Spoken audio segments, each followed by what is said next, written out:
Well, during my high school days at Dillard High School, well, I learned that most of the blacks were either preachers or teachers. But I said to myself, I think somebody need to go in the legal area and come back home so that these black kids can see that you can go into another area other than teaching, preaching, or medicine. I had no transportation, and I had no way to get to the courthouse. But fortunately, my nephew, one of my brother's children, had a bicycle. And believe it or not, that's what I rode to the courthouse. At that time, blacks had to patronize their own people of color. Barbershops, beauty shops, cleaning places, and different other things.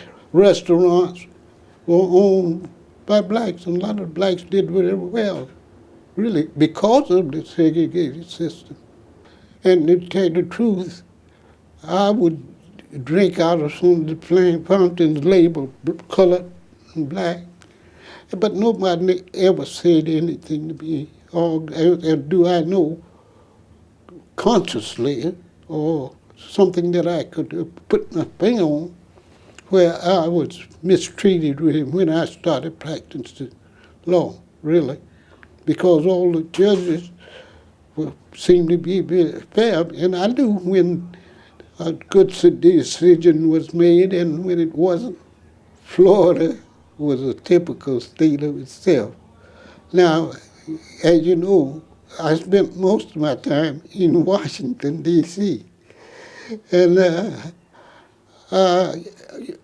you couldn't practice in other states unless it was reciprocated, because in the field of law and when you get your education, you're almost capable of holding a job anywhere, because you'll find lawyers as presidents of colleges, head of big corporations, and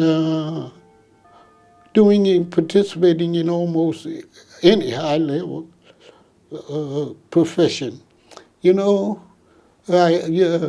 I would sometimes file cases before the clerk of the court, I had one ask me, he said, "You really passed the bar?" And I said, "I certainly did." And he said he did. He was sort of surprised, because during that time, that was the first time you had to take the bar, since law had declared public education illegal. So Florida didn't start giving the bar examination. He was my best friend, and we consulted with each other. We had no problems like that, none whatsoever.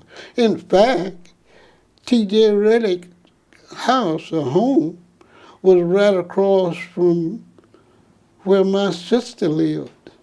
So he was well known in that community, and we had a wonderful relationship until his death, really, to tell the truth. I wanted to be the one who at least influenced somehow or the other those who had never seen a black lawyer, in particular from this area, and really rarely did see any black lawyer, because there weren't too many of us in the state of Florida during my time. Well, to tell the truth, one thing, you didn't know Mordecai Johnson, I know, but Mordecai Johnson was a great preacher and president of Howard University. He always used to say, "Don't hang around Washington." Much as I loved it, go back home and help educate some of your people. You don't have to depend on anybody.